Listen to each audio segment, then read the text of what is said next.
Alors, pour la dernière présentation donc, de cette matinée, j'invite Dr Regalov Nicolas qui va aussi nous parler de l'avalanche et de son expérience.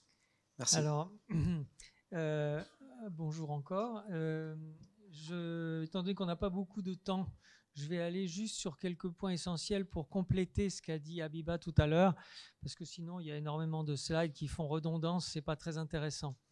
Il y a quelques points sur lesquels je voudrais insister. D'abord, c'est une notion de durée d'impulsion très courte, parce que on a toujours peur des pousses paradoxales, dont notre collègue n'a pas parlé. C'est même un peu obsessionnel quand il s'agit du visage. On se dit non, non, non, je ne veux pas toucher le visage, je ne veux pas toucher le visage. En réalité, les duvets du visage, ben, ils ont un TRT très court. Donc il faut une durée d'impulsion très courte. Et moi, je peux vous dire, j'ai fait des milliers de procédures d'épilation du visage chez des maghrébines sur 10 ans avec le SP Dynamis et je n'ai pratiquement jamais eu de pousse paradoxale. Et ça, c'est parce que si on a une durée d'impulsion suffisamment courte pour correspondre au TRT des micropoils de duvet, ben on arrive à les détruire. S'il faut même, on descend à 0,6. Mais ça fonctionne. On réduit le spot, etc. On essaye de se débrouiller, mais on peut arriver très bien à réduire à contrôler la pousse paradoxale. Donc ça, c'est vraiment un élément essentiel. Donc je vais dérouler assez vite mes slides et si je vois que ça a déjà été dit, je vais passer. Donc c'est pas très agréable d'avoir les vidéos qui défilent à toute vitesse. Mais alors juste peut-être là, l'intérêt de l'avalanche pour des applications qui ne sont pas l'épilation. On peut faire de la destruction de graisse parce qu'on peut faire du piano avec l'avalanche. Donc ça, c'est intéressant aussi dans votre organisation. Si vous êtes très esthétique du corps, bah, sachez que vous pouvez peut-être déléguer une partie de l'action tight sculpting à votre assistante si elle a l'avalanche et que vous travaillez en même temps sur le SP Dynamis. C'est à se souvenir. Une onychomycose pendant qu'on y est lorsqu'on fait la séance d'épilation, c'est intéressant aussi. L'acné également. Hein. D'ailleurs, hein, l'acné, quand on fait le visage, ben, on est embêté parce qu'on a peur évidemment de créer la pousse paradoxale. Mais si on suit le principe que je vous ai dit et qu'on fait du Versa pour détruire le microbe et puis qu'on fait du Frac 3 pour le poil et pour la désinflammation, ben, ça fait une belle peau en même temps que ça contrôle l'acné. Donc il y a plein de choses comme ça qu'il faut revisiter et pas voir ça que comme une plateforme purement épilatoire. Et là, je trouve que c'est bien parce que ça nous stimule un peu notre créativité par rapport à nos outils. Donc là, les deux modalités, on l'a vu. Alors simplement, on se dit, mais si on doit balayer, combien de fois il faut le faire ? Combien de fois faut-il qu'un poil soit touché pour qu'il soit détruit en mode avalanche aussi bien qu'avec le mode stamping ? Ben, le minimum, c'est 2 fois. Mais sinon, l'optimal, c'est 3 à 4 fois. Donc, essayez de vous imaginer que quand vous balayez une zone de peau avec une pièce à main manuelle comme la LX35, eh bien, il faut passer 3-4 fois sur la même zone. Alors, on se dit, oh là là, mais ça doit prendre un temps fou. Non, vous pouvez aller très vite. Avec une haute fréquence, vous pouvez vous permettre, sans faire mal, de faire beaucoup de passages. Et vous avez aussi une aide dans la machine où il y a un calcul du temps par zone. Vous choisissez une zone en mode avalanche, et par exemple les aisselles, eh bien ça vous dit, voilà, il faut 40 secondes pour faire les 2 aisselles. Et vous balayez sur les 40 secondes vos 2 aisselles, et ça va fonctionner. Parce que le temps est calculé pour qu'avec une vitesse de déplacement de la main normale, vous ayez effectivement touché les poils 3 à 4 fois pour les détruire. Donc c'est une autre logique. Quand on est habitué au stamping, c'est un petit peu déroutant. On a toujours peur de ne pas en avoir fait assez, mais en fait, ça fonctionne. Et puis, la différence d'énergie, de fluence qu'on met entre le mode avalanche et le mode stamping, bah, c'est de l'ordre de, vous avez peut-être vu les tableaux tout à l'heure, je ne sais pas si en balayant vite fait, je vais retrouver les tableaux, mais c'est de l'ordre de 20-30% de différence d'énergie entre le mode avalanche et le mode stamping. Et du coup, ça peut permettre, ne serait-ce que 20% de différence de fluence, ça peut permettre de réduire considérablement la douleur chez certains patients. Donc, c'est très intéressant. Des petites vidéos aussi là qui sont amusantes pour voir la différence entre, dans le cas d'un balayage de la peau en mode piano, l'efficacité du refroidissement du DMC par rapport au Zimmer.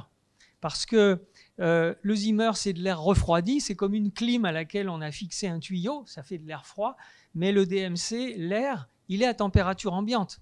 C'est juste la projection de l'air sur l'eau qui est étalée sur la peau qui permet de refroidir et beaucoup plus efficacement que le Zimmer. Donc ça, c'est à retenir et se dire que finalement, ce DMC, c'est vraiment très très efficace, même par rapport à nos systèmes d'air froid pulsé. C'est un vrai progrès. Donc il y a des courbes de comparaison, etc., qui sont intéressantes. Une autre chose aussi à mentionner, le petit conteneur d'eau déminéralisé qui est devant, facilement accessible. Un flacon comme ça, un flacon comme ça vous fait une journée entière d'épilation. Parce que la consommation d'eau est ultra faible avec ce truc.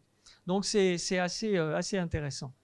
Et puis, donc là, bon, tout ça, c'est des choses. Donc voilà, ici, vous avez en avalanche Alexandrite et ND-YAG. Donc ça, c'est le mode avalanche. Les fluences, voilà, les fluences, vous les voyez, 11, 9, 7, 5, etc. en fonction des phototypes. Vous voyez aussi que l'alexandrite, il est même proposé dans les phototypes 6. Ça fait peur. Mais bon, moi, personnellement, je ne l'ai pas fait. Mais c'est disponible avec des énergies très très basses. Vous voyez, genre 3 joules en alexandrite, c'est rien du tout. Mais peut-être qu'effectivement, ça marche merveilleusement. J'en suis sûr d'ailleurs que ça marche merveilleusement. Et si on est à des énergies aussi basses, on ne va pas brûler la peau. Donc, vous voyez ici, par exemple, ce que je disais tout à l'heure, le 0,45 là, eh bien, ça, c'est le temps qui est nécessaire pour balayer la zone. Et pour chaque zone, c'est une durée, un temps qui sont pré-proposés pour vous. Et puis, si vous n'êtes pas tranquille, vous avez l'impression que ça n'a pas trop marché, ben, vous faites un peu plus de balayage. Mais voilà, c'est quelque chose d'assez intéressant. Bon, les balayages, vous voyez, en mode avalanche, on fait ça, on a l'impression de le faire un peu vite fait. On n'est pas attentif à faire des ronds jointifs bien propres comme on fait en stamping. Là, on balaye, on sait qu'avec le temps qui nous est imparti, on va pouvoir balayer le nombre fatidique de fois nécessaire, 3-4 fois, pour avoir touché tous les poils comme il faut. Hein, voilà. Et puis, donc là, par contre, vous voyez qu'ici, on est dans le mode stamping. Tout à l'heure, il y avait le mode avalanche, mais là, le mode stamping, c'est off pour le temps, parce que là, c'est un passage à fond, hein, à fond les manettes pour avoir le maximum d'effet. Il n'y a pas de notion de balayage. Et on voit, vous voyez, en un mode avalanche, 1 minute 30 pour un carré de jambes. Voilà, c'était dans les débuts, j'avais fait ce test comme ça. Et vous voyez que la réaction est vraiment tout à fait bonne, avec 14 joules simplement en ND-YAG, hein, un phototype 5. Voilà, d'autres réactions avec l'alexandrite tout de suite après, c'est assez intéressant. Alors juste un petit clin d'œil pour finir, parce que vous faites de l'épilation certainement dans votre quotidien. Vous avez certes pas beaucoup de tatouages dans votre région, mais voilà une chose qui m'est arrivée il y a quelques années, c'était avec le Dynamis. Hein. Mon assistante qui m'appelle affolée, elle me dit j'ai fait l'épilation, j'ai créé une brûlure. Et je regarde, je dis, mais ça a une forme de lettre, ce truc-là. Et je demande à la patiente, mais vous n'avez pas fait un tatouage avant? Elle dit, mais si, mais je l'ai effacé il y a très longtemps.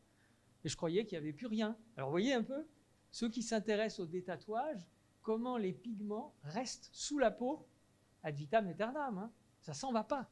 Ça va plus profond, donc ça disparaît, c'est plus visible.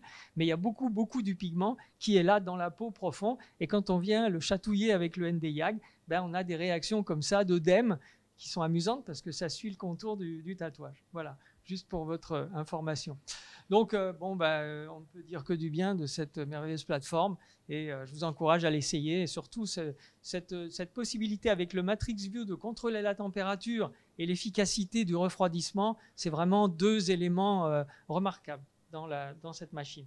Merci beaucoup.